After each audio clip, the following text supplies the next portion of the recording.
Okay mga patingting, may gagawin po tayo. Wall panel standard, ayaw mag-swing, ayaw mag-oscillate.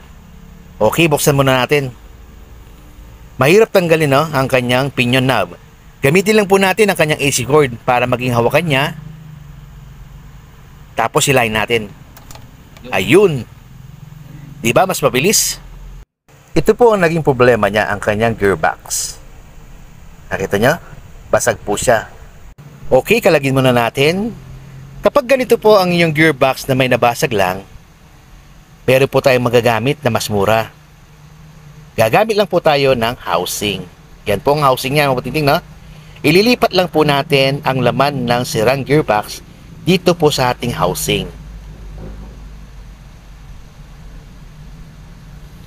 Kunin natin ang gear, ililipat natin sa housing.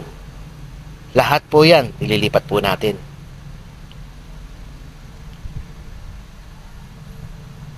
Ito po ang nabasag. Tanggalin po natin ang silak niya. Ingatan lang po natin na huwag mawala yan kasi yan po yung babalik natin sa ating housing. Gamit tayo ng long nose para malak. Okay, balik na natin mga puting-ting. Paandar na natin. Okay, nagsiswing na. Okay mga puting-ting, salamat po sa panonood po ninyo. God bless po sa ating lahat.